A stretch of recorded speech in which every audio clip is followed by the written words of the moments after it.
Wednesday, September 13th, 2017, Monaco64 here. So, yeah, this is an early market update, and I also want to talk about a headline or a story that I've seen this morning on Zero Hedge.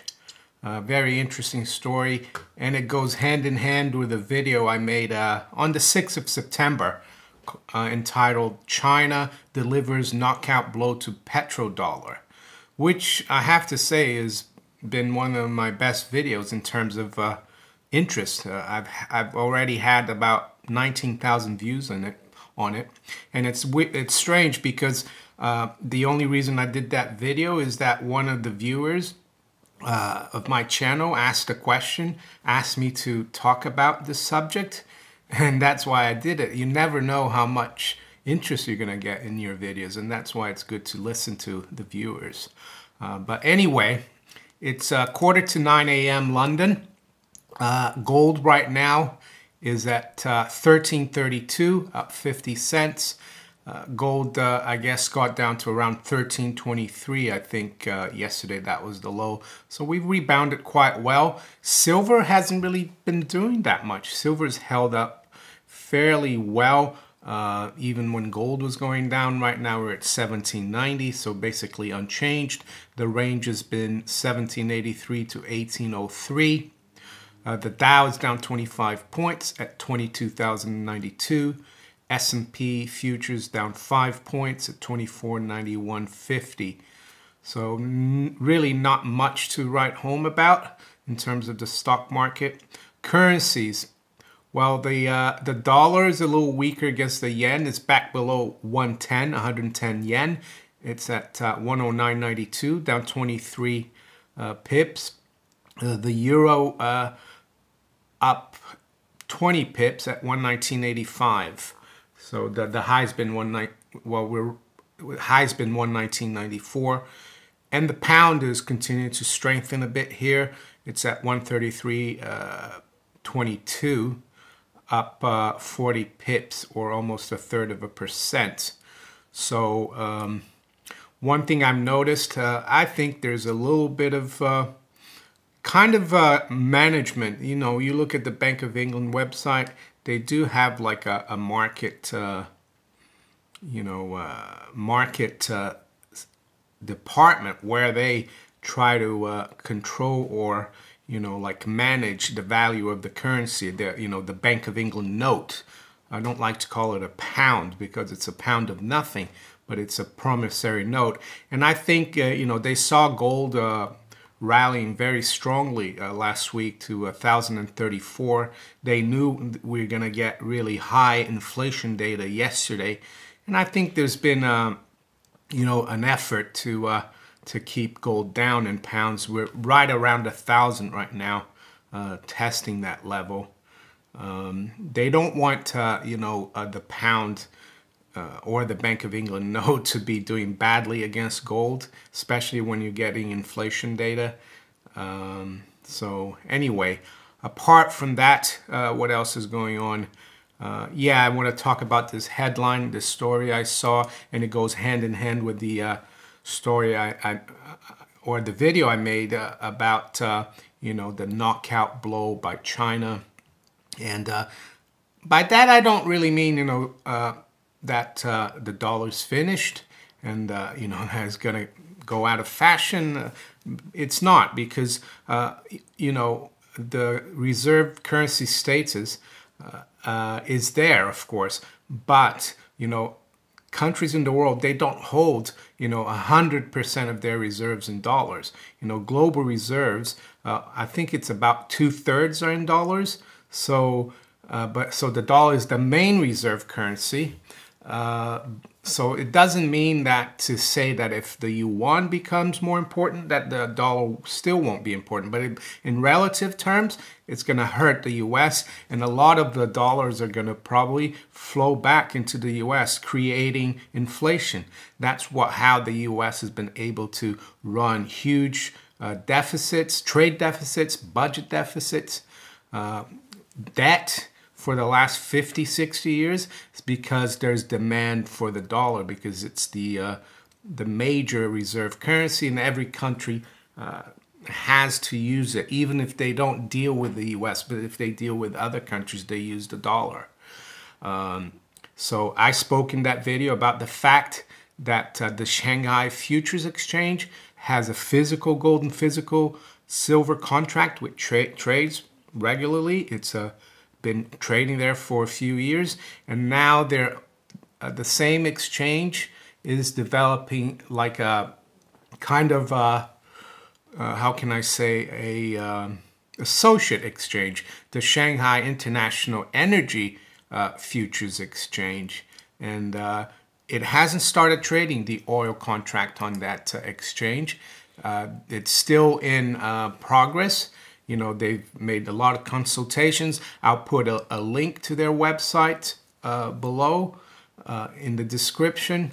So the idea is that once China, you know, has also, you know, international players have access to buying and selling oil through the Shanghai or the International Futures Energy Exchange, they can take the yuan they'll get for that oil and go to the other side of the exchange and exchange it for gold. If they want, they might want to keep the yuan.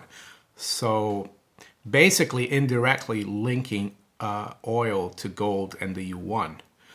You might say, well, on the COMEX you can do that, you know, the NYMEX oil contract, and then you can take delivery on COMEX. But let me tell you, I worked in the futures market for over 20 years, and something the Americans hate, especially the COMEX, is people taking delivery. I try to encourage some of my clients to take delivery of gold, and I was told by my bosses, no, we don't do deliveries on COMEX. So, but in China, they encourage the physical market. So the story that's out today, you know, it's quite amazing. I thought, I read this and I said, what are they doing? You know, and by they, I mean the U.S. government. And it says here, I read from Zero Hedge, U.S. threatens to cut off China from SWIFT if it violates North Korea's sanctions. Well, SWIFT is the basically the system, the international dollar system, where major banks in the world transfer funds through, and it's basically like the pipeline for the U.S. dollar in the financial system. So they're threatening China, you know, China and their banks with cutting them off from the financial system, the U.S. dollar system. I think it's quite, you know, it's going to give even more encouragement to China to develop, you know, ways to use their own currency, you know, to make the yuan more, you know, used by other nations. It's just amazing. And it says here, in an unexpectedly strong diplomatic escalation one day after China agreed to vote alongside the U.S. and Russia during Monday's UN Security Council vote in passing the watered-down North Korea sanctions, the U.S. warned that if China were to violate or fail to comply with the newly imposed sanctions against Kim's regime, it could cut off Beijing's access to both the U.S. financial system as well as the international dollar system. It's quite amazing. It says here, speaking at CNBC's Delivering Alpha conference on Tuesday, Steve Mnuchin, the Secretary of the Treasury, said that China had agreed to historic North Korean sanctions during Monday's UN vote. And I quote, he said, "We work very closely with the UN. I'm very pleased with the resolution that was just passed. This is some of the strongest items." And he actually also said, in response to Andrew Ross Sorkin, he countered, and I quote, "We haven't been able to move the needle on China, which seems to be the real mover on this. In terms of being able to apply real pressure, what do you think this issue is? What is the problem?" And then it says the stunner was really revealed in Mnuchin's answer. And he said, "I think we have absolutely moved the needle on China. I think what they agreed to yesterday is historic. I'd also say I put sanctions on a major Chinese bank. That's the first time it's ever been done. And this is like Mnuchin still. And he says, and if China doesn't follow these sanctions, we will put additional sanctions on them and prevent them from accessing the US and international dollar system. And that's quite meaningful. I mean, I think this is huge news. It might not affect things like straight away, but the Chinese officials seeing this, they're going to be, we need to really put our skates on, start moving on, making, the yuan, an alternative to the dollar, and get the gold backing onto the oil contract. This is quite, this is a big threat. And the thing is, it seems really stupid, or I don't know if Mnuchin is trying something. Doesn't he realize that the U.S. depends on China for financing its, all its deficits, has a $350 billion annual deficit with China. I guess for China, it would be also, the U.S. is a huge customer, probably the biggest customer for China. It won't be, it will be ugly if something like that would happen. It would basically implode the whole world economy. So I think the Chinese, in 2008, the government had to bail out Fannie Mae and Freddie Mac. I think the Chinese had a lot invested in that. So, they weren't probably very happy back then. But the government came through, the U.S. government, and saved those institutions. But now, with threats like this, I don't know if Mnuchin and U.S. administration realize that they're actually, nailing another nail in the coffin of the U.S. dollar as a major reserve currency by acting like this. They did the same thing to Russia in 2014, 2015. They cut them off from SWIFT, and Russia has been answering. They've been buying a lot more gold. They're trying to develop their own payment system. If you don't think China's not going to do that, you're